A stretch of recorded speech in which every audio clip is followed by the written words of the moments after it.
Imagine finding a city that isn't on any map, no official list, no satellite archive. A living city with streets, people, routines, but mysteriously, no one remembers how it got there. Not even the residents. Now take a deep breath and answer. Have you ever wanted to forget something so deeply that it almost erased a part of who you are? Have you ever felt that some pain in your life was so great that the only way to move on was to pretend it never happened? What if I told you this city exists and that it represents exactly this? A place where time has stood still, where books have no words, where children don't learn history, and where no one dares speak of the past. It sounds like a movie script, right? But the most disturbing thing isn't the city. It's what it reveals to us about ourselves. In this video, you'll discover Forgetville, a place that decided to erase its collective memories to survive. But in doing so, it nearly lost its very soul. And at the center of it all is a courageous journalist, an unopened letter, and a storm that changes everything. What this city hides is more than a geographical mystery. It's a living metaphor for trauma, reconciliation, empathy, hope, and the power of remembrance. So, take advantage now. If you believe that stories have the power to transform like this video, share it with someone who needs to hear it. Comment below how forgetting has affected your life. And subscribe to the channel. Because today, you'll visit a place that perhaps lives within you. The city where everyone has forgotten, but not everyone has managed to erase.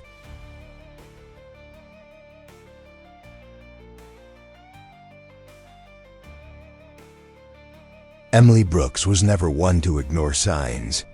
She had a rare instinct, the kind that seems to sniff out not just the news, but the truth hidden behind the headlines. A curiosity that bordered on stubbornness, mixed with an almost childlike generosity. Typical of someone who still believes that investigating the past can heal the present. In the newsroom where she worked, her colleagues joke that she had one foot in the 21st century and the other in the Victorian era.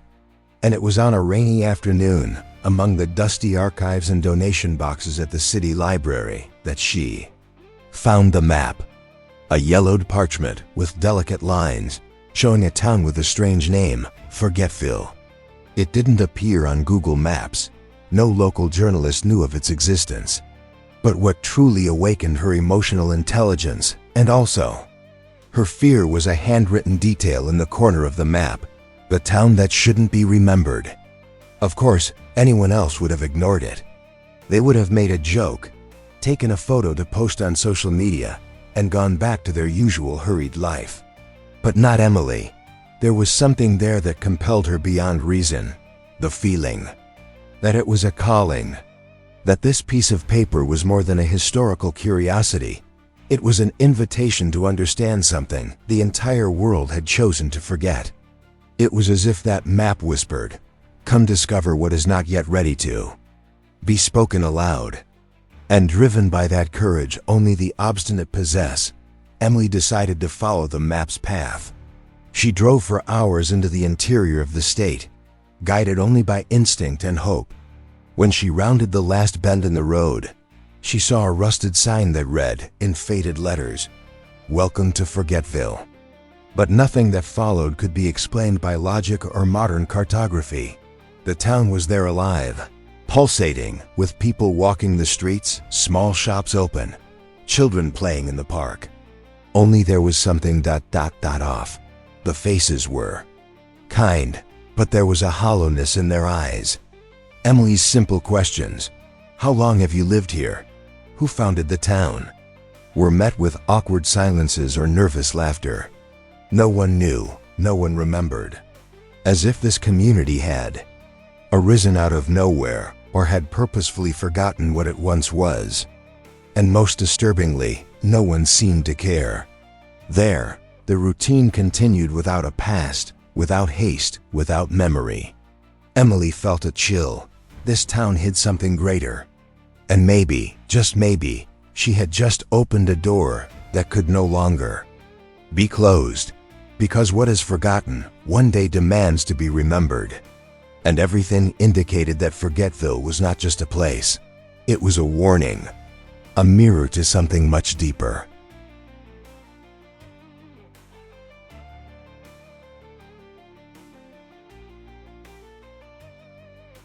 Emily spent the first few minutes in Forgetville as if in a lucid dream. Everything was familiar and at the same time disconcerting. The streets had common names: Main Street, Church Avenue, but there were no churches, no signs of a foundation. The bakery sold warm bread, but there was no scent of yeast in the air. People's smiles were kind, but their eyes, oh, their eyes. They had that dull glow of someone who's lost something, but no longer knows what. She tried to strike up a conversation with a friendly woman in front of a market. "Do you remember when you arrived here?" The answer came with a melancholy smile and a sentence that froze her spine. "I think I've always been here." It was as if the town had absorbed her memories, as if each inhabitant had unconsciously made a pact with oblivion. Later, in the small cafe in the central square, Emily decided to observe. She ordered a tea, opened her notebook, and simply stood there present, attentive, practicing something rare these days: deep listening. And it was in this exercise of empathy that she began to notice patterns. The conversations repeated themselves. The same phrases, the same jokes, as if the city were an emotional loop disguised as everyday life. There was a man who swept the sidewalk every morning, but no one knew where he lived. A young woman who ran the flower shop, but claimed not to remember who taught her to plant. It was like living in a theater where everyone knew their lines, but no one remembered rehearsing. And absurd as it may seem, there was comfort there. Because forgetting, for many, seemed easier than remembering. Emily realized that it wasn't just a city lost in time. It was a city where people had lost themselves. The lack of memory wasn't an accident, it was a shield, a collective protective mechanism against something that, perhaps, had been too unbearable to face. And here lies a profound lesson, one that goes beyond geography. How often do we ourselves inhabit cities of forgetfulness within our souls? How many memories do we bury? How many traumas do we deny? How many parts of ourselves do we let slumber, just to keep moving forward? The city, with its silences and repetitions, spoke more about humanity than any psychology treatise. And Emily, with her persistent curiosity, was about to discover that, behind the residents' kindness, there were stories of pain, reconciliation, resilience, and a secret that united them all. A secret no one could or dared remember.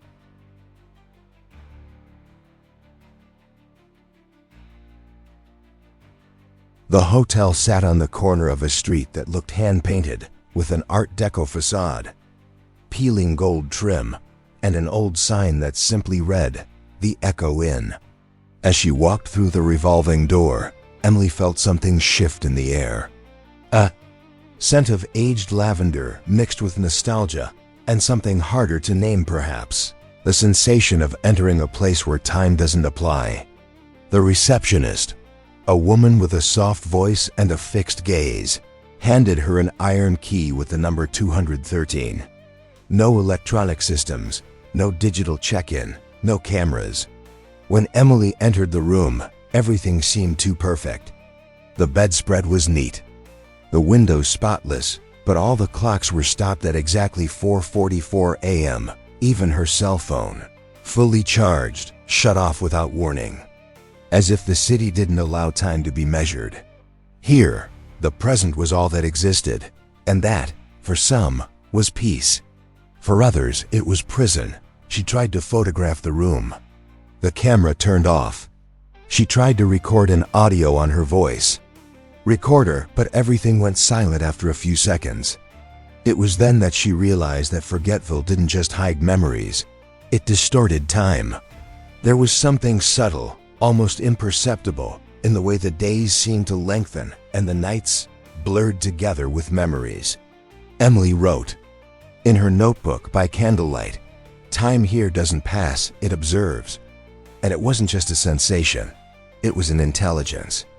its own logic, as if the city filtered what could be experienced and prevented the past or future from dominating. The present, a cruel and beautiful reminder. How many times in life do we live with a watch on our wrist, but with our souls lost in memories or projections? How many times do we forget to be where we are? In Forgetville, time wasn't counting, it was presence. Forced, perhaps. But presence. As she lay down, Emily had an uncomfortable thought. What if stopping time was the only way to keep the fragile structure of that city alive? What if, by allowing time to flow as it does everywhere else, the very fabric of reality unraveled? That temporal immobility seemed like a kind of engineered emotional intelligence, a form of psychic protection, as if each inhabitant needed this freeze to keep from falling apart. How often, in real life, do we also press pause? For fear of moving on? Pretend everything's fine, maintain the routine, because facing it head-on would mean collapsing. The city seemed to have found a solution, however strange, to the collective fear of pain. But Emily knew, deep down, that no suspension lasts forever, and that all of this, the hotel, the silence, the frozen time, was just the beginning of something much bigger. Something that, if it touched the right thread, could awaken what had been dormant for years.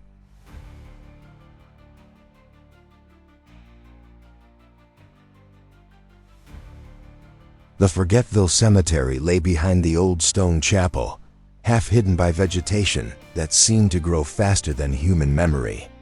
Emily was drawn there by a different silence, not the silence of absence, but of waiting. As she passed through the rusty gate, she quickly noticed what was missing: the dates. No headstones indicated births or deaths, only names. Some as common as John, others as unlikely as Serafina Light. But what most disconcerted her were the drawings. On many of the headstones were small faces sketched in pencil, charcoal, or crayon, almost like children's portraits. And there, sitting under a crook tree, a girl drew with absolute concentration, as if carrying out a silent mission. She wore a faded floral dress and had the look of someone who had seen more than she should. Emily approached respectfully. She asked, "Who are you drawing?" The girl replied with disarming simplicity, "I'm helping you remember." She said the faces came to her in dreams, that she would wake up with the image in her head and feel that if she didn't draw, they would disappear forever. It was as if she were the last link between what was and what could be recovered. Emily sat beside her and observed the lines there. Was empathy in every line, compassion in the eyes she drew, as if the act of remembering were a gesture of love, of reconciliation with the past. The girl said no one saw the faces anymore, that everyone thought she was just playing, but she knew. She knew that, somehow, the forgotten still wanted to be seen. And that remembering wasn't just a duty, it was an act of courage, of humanity. How many of us also bury memories without a tombstone? How many parts of who we once were lie silently, waiting for someone to care enough to remember? Emily sat there for hours, silent, watching that little artist of the invisible restore identity to what had been erased. The girl drew with affection, with sincerity, as if each face were a piece of herself. That touched Emily in a way she couldn't quite name. It reminded her of her grandmother, who said the heart holds photographs the eyes forget. And there was a girl photographing souls with colored pencils. A profound reminder that memory isn't just in the past, it's a present gesture. An initiative of recovery, of respect, of emotional wisdom. Emily understood that day that Forgetville wasn't just a place where memories were lost. It was a place where some, even in silence, fought to recover them. And that changed everything. Because where there are those who remember, there is still hope. But what would happen if someone tried too hard to remember?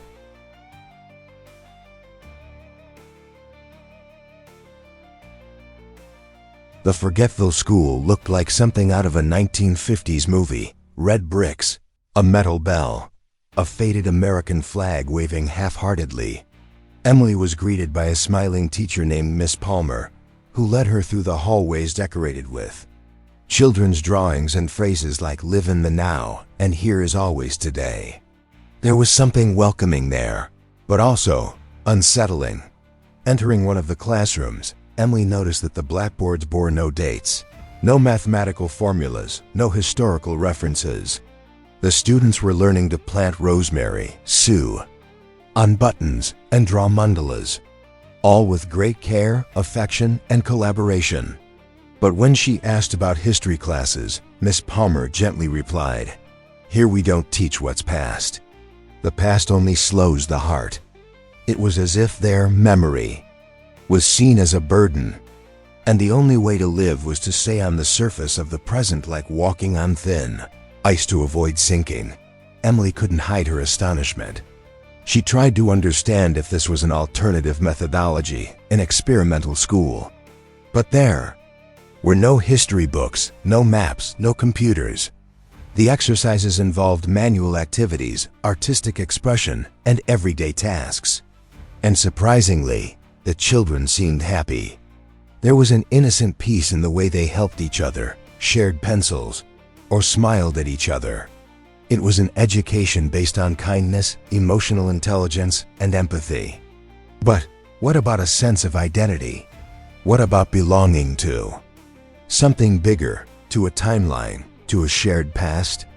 Emily thought about her own childhood, the stories of her ancestors, the scars of her family, the books that helped her understand who she was.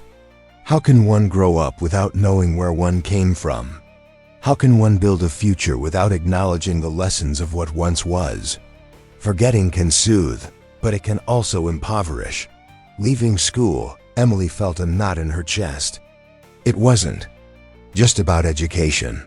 It was about control, about a kind of elegant erasure disguised as well-being. Because teaching only the present also prevents one from questioning, from analyzing, from reconciling with what hurts. And in that moment, she realized that Forgetville wasn't just a town that had forgotten the past. It was a town that was teaching us not to remember. A place where affection was encouraged, but depth was avoided. And this, though it seemed like a solution, could be the greatest danger. After all, isn't memory, with all its pain, beauty, and complexity, what shapes our wisdom?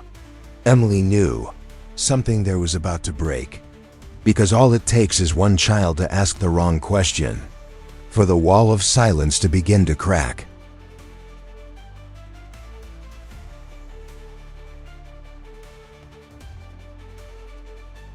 The library sat high on a hill, surrounded by ancient trees and a respectful silence, as if every leaf knew something sacred resided there.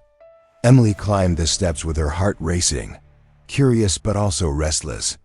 Since childhood, libraries had always been a refuge for her, a sanctuary of wisdom, inspiration, and courage. But nothing could prepare her for what she would find there. The shelves reached from floor to ceiling, crammed with hardcover books, neatly organized with numbered spines and evocative titles like Lives Interrupted, The Art of Feeling, Untold Memories. But upon opening the first copy, she was shocked. Every page was blank. 1, 2, 200, nothing. Only the sound of paper being turned, like a silent whisper. Emily walked aisle after aisle. Every book, without exception, was empty. It was as if the city's knowledge had been erased or, worse, never written. The librarian, a woman with white hair and eyes that seemed to see through time, appeared silently. Seeing Emily's perplexed expression, she smiled serenely and said, "They're waiting to be remembered." She explained that books were only written when someone remembered the stories, when there was living memory, emotion, truth. Without that, they remained silent. The city, she said, had decided to forget, and the books merely respected this silent pact. Emily couldn't accept it. How could that be? Don't words emerge from nowhere? But then she realized, perhaps the stories weren't absent, just dormant, like souls waiting for the touch of affection to resurface. How often, in our own lives, have we forgotten entire chapters out of fear, shame, or sadness? How many internal libraries are locked away, waiting only for us to have the humility to remember and the confidence to rewrite? Emily then sat down at one of the antique wooden tables and impulsively picked up one of the blank books. She closed her eyes, took a deep breath, and thought of her childhood. Of her grandmother's story, the smell of the kitchen, the books read. Under the blanket. When she opened her eyes, the first page was written. In delicate cursive, there was a snippet of memory, real, vivid, sincere. The book had responded to her memory. The librarian smiled. See? You have to remember with your heart, not just your mind. In that moment, Emily understood. The collective forgetting of Forgetville wasn't a mistake. It was a decision. A way to numb the pain. But where there is numbness, there's also a loss of sensitivity. And without sensitivity, there is no empathy. No evolution, no history. Emily was determined. If words needed memory to exist, she would bring the stories back. But she didn't yet know the price of that.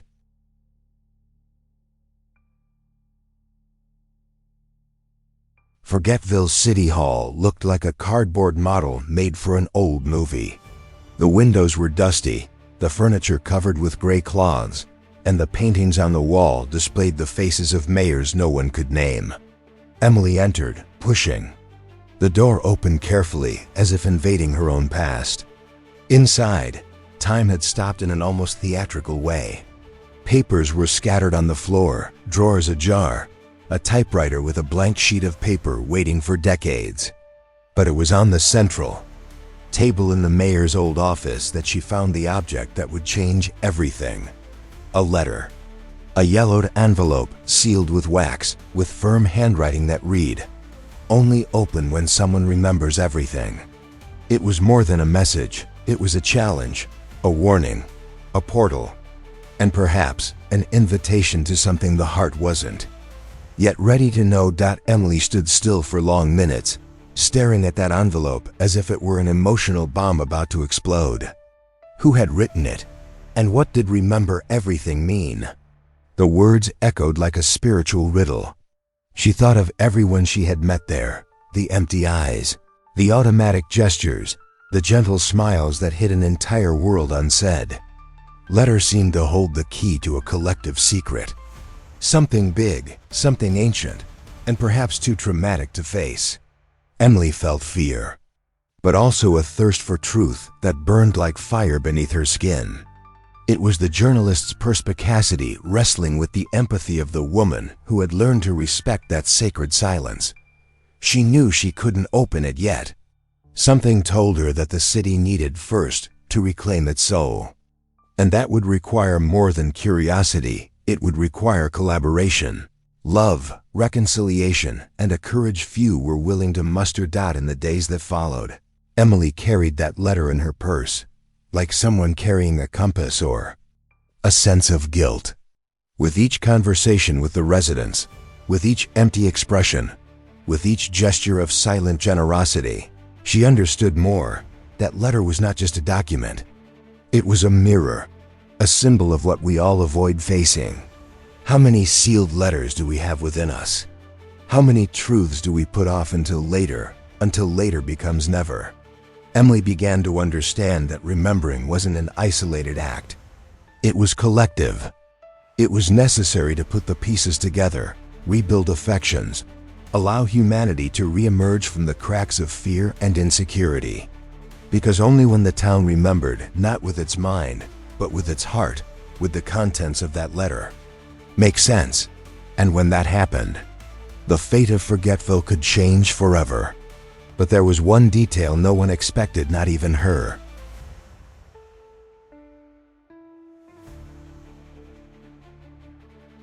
His name was Raymond, but everyone in town simply called him the Lord of the Bank.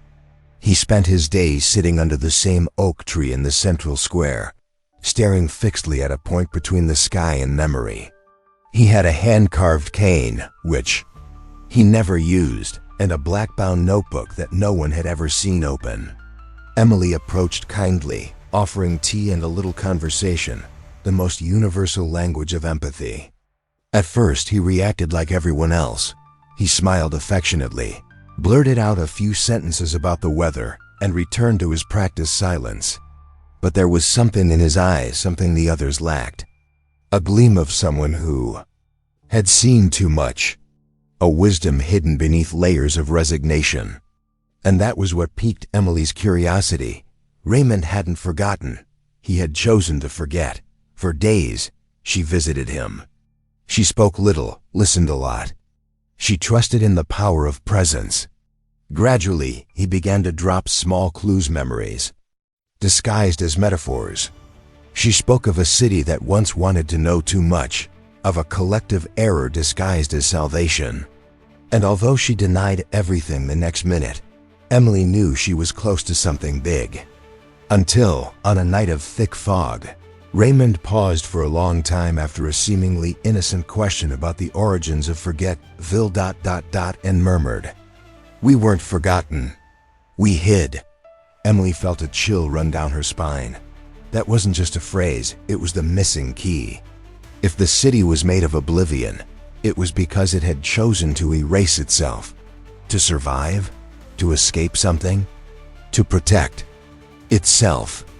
The possibilities danced in her mind like loose pieces of an emotional puzzle. Raymond looked away soon after, as if he hadn't said anything. But there was the spark Emily needed. And more than that, a silent revelation about what many do in real life.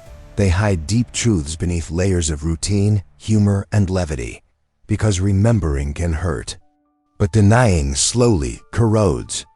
Emily came to see Raymond not as an eccentric old man, but as a guardian of history, someone who practiced the altruism of protecting others from greater pain. And perhaps, also, from his own guilt. The town, the letter, the faces etched in.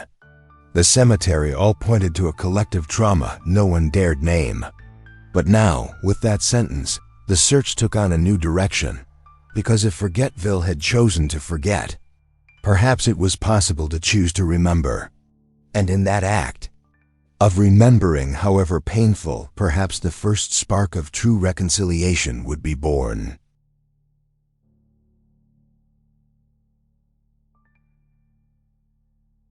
The storm came without warning, no sirens, no prediction, no logic.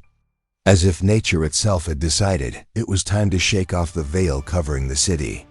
Lightning streaked across the sky with the fury of someone tearing apart pent-up memories. And the rain fell with the symbolic force of a collective catharsis. Emily ran to the hotel window and saw the improbable. Old signs emerging from the mud. The names of businesses buried for years reappearing beneath peeling paint. A wall next to the school revealed a children's mural with dates and faces. That seemed familiar. The city was literally being washed clean, and with the water came the names.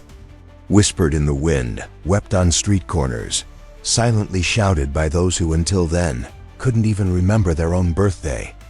Emily took to the streets with tears in her eyes. Something profound was being unearthed, and it wasn't just brick or paint. People were different. One man burst into tears when he saw his name carved into an ancient sidewalk. A woman fainted in front of a window reactivated by the rain. It was her old fabric store, which she swore she'd never seen. Children, once so peaceful, now asked about relatives who appeared in their dreams. It was as if the blocks of oblivion were dissolving, one by one, before the raw force of memory, and no one was prepared. Not even Raymond. Emily found him sitting under the oak tree, trembling, holding the black notebook finally open. Inside, dozens of pages filled with names, dates, memories. He was the one who had written it all down, all these years. Out of love? Out of guilt? Out of fear? Maybe all of it combined. The storm didn't come to destroy, it came to reveal. And like all revelations, it required the inhabitants to face what they had avoided for so long, the truth about who they were, and why they had forgotten. Emily understood that the moment was delicate. Memories don't return only with joy, they return with pain, shame, guilt, longing. And there, amid tears and hugs, something unprecedented blossomed. The power of reconciliation. A gesture of profound humanity, where forgiveness was no longer a distant idea, but a vital necessity. The city, little by little, began to recover its voice, and with it, the dormant affection, the silent courage, the hope that only arises after a storm. But this rebirth was no guarantee of peace, because remembering requires choice. And choosing to remember is sometimes opening the wound forgetting tried to hide. Emily knew she was close to the heart of the mystery. The letter weighed heavily in her pocket. The city was awakening, but there was still one piece missing, and she knew where to look.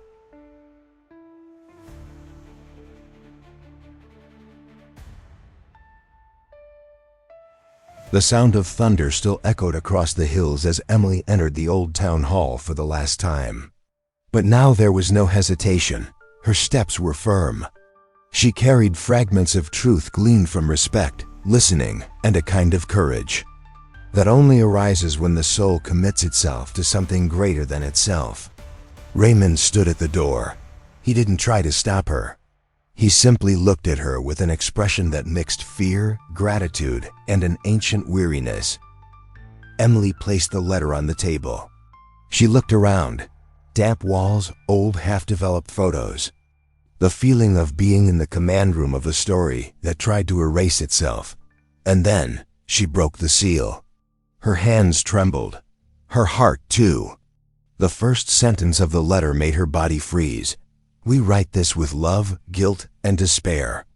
It was a confession, a collective apology, and above all, a reminder that even forgetting carries memory. The letter said what no one dared say.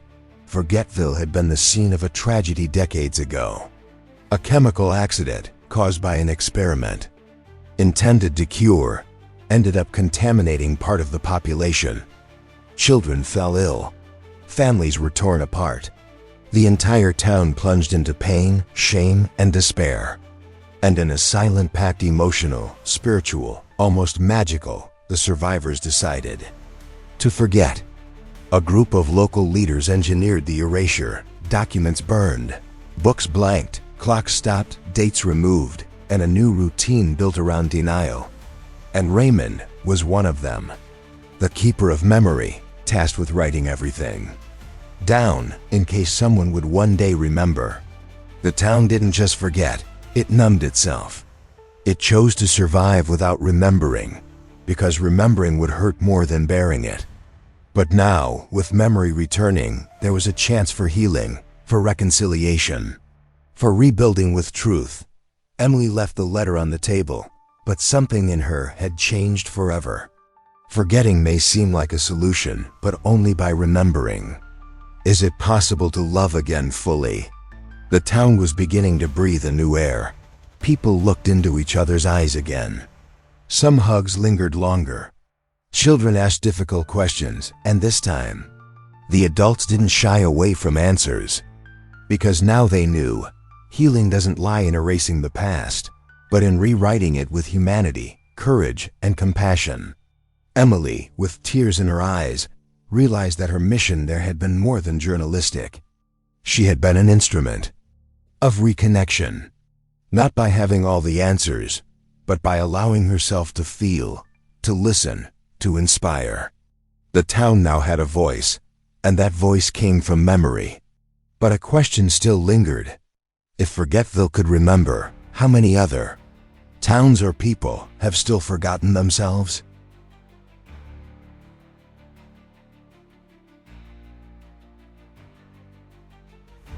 Now tell me, how many parts of you are forgotten inside?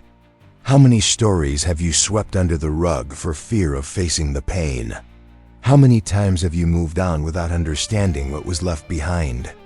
The truth is, we all have a little Forgetville inside our minds, a place where we keep difficult memories, words we never said, decisions that hurt us.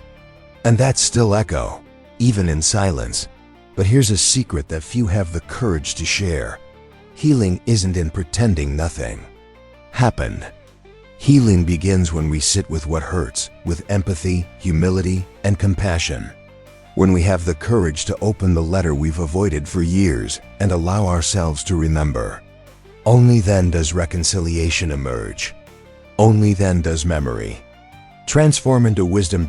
So I ask you, what do you need to remember today? What is locked inside you, waiting for the courage to be looked at with love? What part of you needs to be written again with affection, with forgiveness, with truth? If this story resonated with you, comment below. What did Forgetville remind you of? And share this video with someone who needs to open their own letter. Don't forget to like, subscribe to the channel, and turn on notifications, because here, every story is a map. And you can be the compass for someone lost in their own memory.